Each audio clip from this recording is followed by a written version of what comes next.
वास्तव में सरकार का सहयोग और केंद्र सरकार, राज्य सरकार दोनों का सहयोग बहुत अच्छा रहा और जनता ने भी इस चीज़ को समझा और सरकार को भी सहयोग किया और परिस्थितियाँ धीरे धीरे नियंत्रण में आ गई।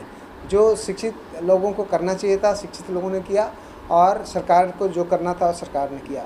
कहते हैं कि दिल्ली एक छोटा भारत है, सभी भारत के लोगों ने मिल करके इस कोरोना पर विजय प्राप्त की है। ये बहुत बड़ी विजय है।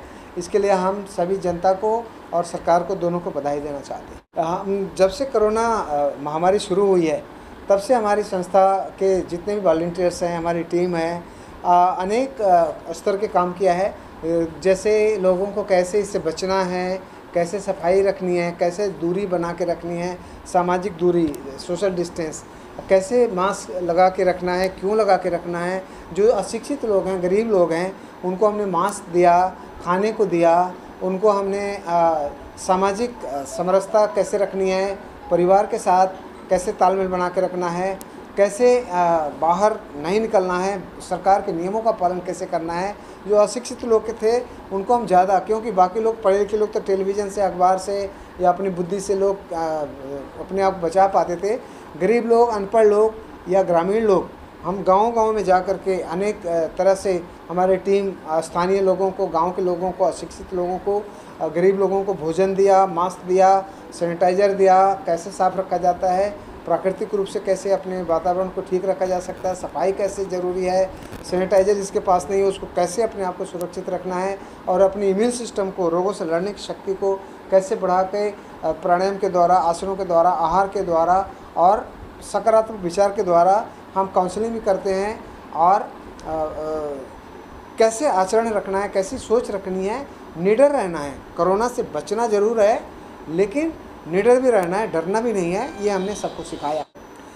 इसके लिए तो सरकार की नीति मेरे विचार से ये होनी चाहिए कि हमारा देश आज भी 80% आबादी गांव में रहती है। अगर ग्रामीण जनता को, किसानों को और बेरोजगारों को अगर सही नीति बना करके उनको सहयोग दिया जाए और कृषि और कृषक अगर मजबूत हो जाते हैं तो हमारा देश, हमारे राष्ट्रीय स्तर भी, राष्ट्रीय स्थिति भी सुधरेगी।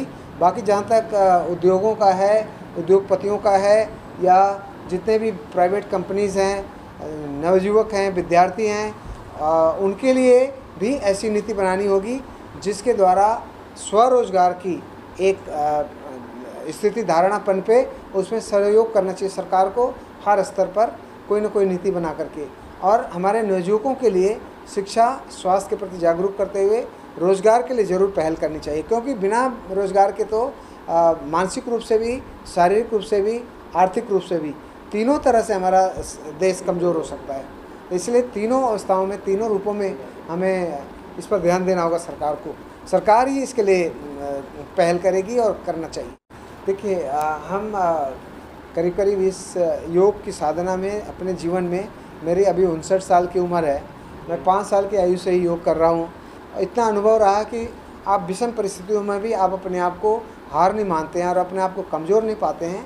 तो किसी भी स्थिति में हम यही खुद पर पहले उतारते हैं, खुद को अनुभव करते हैं, फिर दूसरों को बताते हैं। तो कोरोना महामारी के दौरान भी हमने ऑनलाइन हर स्तर पर, चाहे फेसबुक के द्वारा, चाहे वीडियो के द्वारा, हम करीब 250 ग्रुप्स के साथ हम पूरे देश में हम जुड़े हुए हैं। तो हर ग्रुप के लोगों को हमने किसी बीमारी के लिए, किसी खान पान के लिए, कोरोना में कैसे अपने आप को बचाना है, क्योंकि कहते हैं ना, prevention is better than cure. सुरक्षा समाधान से बेहतर होता है हमेशा। कि ये नहीं कि हम परेशान हो जाएं, परेशानी मोल ले लें, उसके बाद समाधान करें, नहीं, हम परेशानी को आने ही नहीं देंगे। तो इसके लिए हमने बहुत उपाय बताया कि आपको सकारात्मक सोच रखनी है, स्वच्छता का ध्यान देना है और अपने रोगों से लड़ने की शक्ति को, रोग प्रतिरोधात्मक क्षमता जिसको बोलते हैं, इम्यून सिस्टम को बढ़ाने के लिए विभिन्न प्रकार के सरल आसन, प्राणायाम हम सबको रोज़ बताते रहे। रोज़ करीब करीब हम फेसबुक से, ग्रुप से, वीडियो से या यूट्यूब से, इंस्टाग्राम से, हम गांव से लेकर के शहर, महानगर, विदेशों तक से लोगों से जुड़े रहे, पूरे विश्व के साथ जुड़े रहे। और मुझे अच्छा लगा कि लोगों ने बहुत उसको सराहा भी और उसका लाभ भी उठाया लोगों ने। ये बात बहुत ध्यान देने की बात है, गार्जियन के लिए भी, अभिभावकों के लिए भी और परीक्षकों, शिक्षकों और भारत सरकार को भी, कि ये जो ऑनलाइन की प्रक्रिया जब से चालू हुई है तब से बच्चों की जो स्क्रीन पर देखना पड़ता है लगातार कई घंटों घंटों तक, तो उससे उनकी आँख पर भी असर पड़ सकता है, उनके मानसिक रूप से भी असर पड़ सकता है, उनके स्नायु तंत्र को भी हानि पहुंच सकती है। ओवरऑल उनके स्वास्थ्य को बहुत क्षति पहुंचाएगी ये चीज़। दूसरा, ज्ञान वो तो कभी नहीं मिल सकता जो रेगुलर क्लास से मिलता है, इसलिए उसकी तो कमी पूर्ति हो नहीं सकती ऑनलाइन से। हमें उससे बचने के लिए क्या करना, जो वर्तमान परिस्थिति है कि बच्चों को रोज़ प्राणायाम, रोज़ ध्यान और कुछ शरीर के यौगिक आसन जरूर करना चाहिए, जिससे उनका रक्त संचार बढ़ता रहे। एक चीज़ और बता दूं कि जो लॉकडाउन के दौरान जो लोग घरों में बंद रहे, प्रकृति से दूर रहे, खुले आसमान से, धूप से, खुली हवा से, धरती से, इन संपर्कों से दूर रहने के कारण क्या हुआ है कि बहुत सारी जो हमारे सिस्टम को प्रकृति से सहयोग मिलता है वो नहीं मिलने से अभी तो हम ठीक महसूस कर रहे हैं, लेकिन आने वाले समय में कैल्शियम की कमी होगी, विटामिन डी की कमी होगी, आयरन की कमी होगी और स्नायु तंत्र पर, मांसपेशियों पर, बहुत सारे पाचक रसों पर या पाचन तंत्रों पर बहुत बुरा असर पड़ने वाला है, चाहे बच्चा हो, चाहे जवान हो, चाहे स्त्री हो, चाहे पुरुष हो।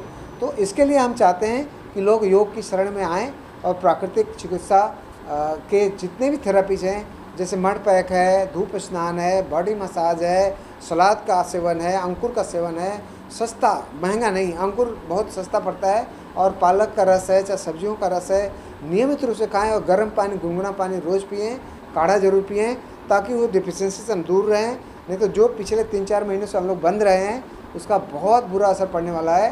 तो हम लोग इस चीज़ को सब जन जन तक पहुंचाना है। आप लोगों के माध्यम से मैं कहना चाहूँगा कि सब लोग प्रकृति के नज़दीक ज़रूर रहें। और जहाँ तक इस बात का है कि आज हम क्या सावधानी लें कोरोना के समय, वर्तमान समय में, तो कोरोना तो जाने वाला नहीं है, ईश्वर करे कि चला भी जाए, तो हम तो चाहते हैं कि चला जाए, लेकिन नहीं भी जाए तो हमें डरना नहीं है। हम लोग कहते हैं कि लिव विथ कोरोना, हमें कोरोना के साथ ही जीना है।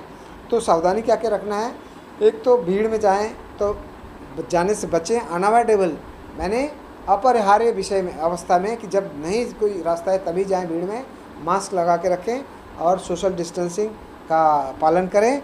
दूसरा कि गुनगुना पानी जरूर साथ में रखें, चाहे थर्मस में रखें, चाहे अगर थर्मस की व्यवस्था है तो जहाँ जाएँ वहाँ गुनगुना पानी जरूर पिएँ, 1 घंटे में चाहे आधा कप ही पिएँ। गले की सिकाई होती रहेगी तो कोई भी इन्फेक्शन या वायरस इफेक्ट नहीं कर सकता।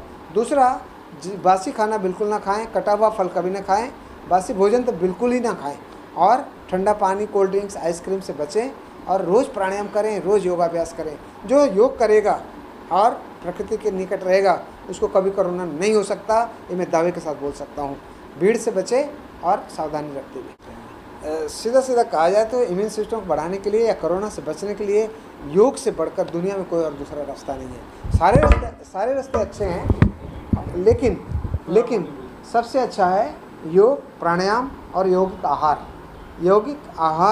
यौगिक विचार का मतलब योग साधक कभी डरता नहीं है, सकारात्मक होता है, और कभी तामसिकता नहीं आती है, कभी मलिनता नहीं आती है। तो विचारों से भी हमें प्रबल रहना है, स्ट्रांग रहना है।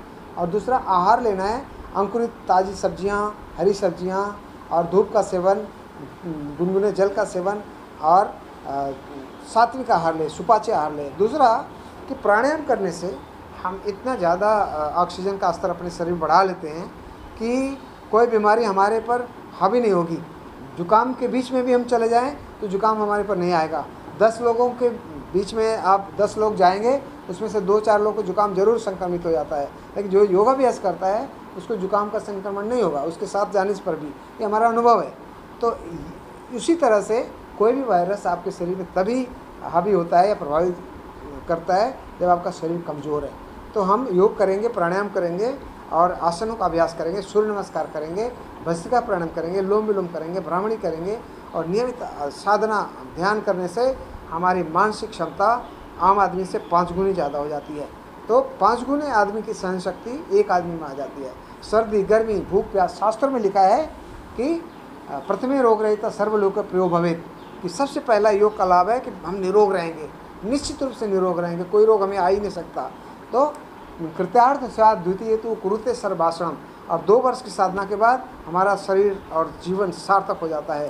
तृतीय दिव्य देहस्तु, 3 साल की साधना के बाद हमारा शरीर सबसे अलग रहेगा, शरीर का आकार अलग रहेगा, शरीर की सहन शक्ति अलग रहेगी, भावना भी, कोई कितना भी गाली दे, अपमानित करे, हम पर प्रभाव नहीं पड़ता है, हम निराश नहीं होते हैं ना, लज्जित महसूस करते हैं। उसको हम सही रास्ता समय आने पर ज़रूर दिखाते हैं और उसको एहसास कराते हैं कि वेयर यू आर रॉन्ग, और वो महसूस करता है कि येस आई वॉज रॉन्ग। तो योग में क्या है, सहनशीलता, करुणा, सहयोग की भावना और शारीरिक मानसिक संबलता, दृढ़ता, दृढ़ संकल्प, डिटर्मिनेशन, आत्मविश्वास इतना अधिक होता है। और उसका वैज्ञानिक कारण क्या है कि हमारी अंतःस्रावी ग्रंथियाँ इतना ज़्यादा संतुलित भाव से अपने हार्मोन का सिक्रेशन करती हैं कि कोई बीमारी आ ही नहीं सकती। इसका हार्मोन का संतुलन, सिक्रेशन है, स्राव है। यही योग का निचोड़ है, यही रहस्य है।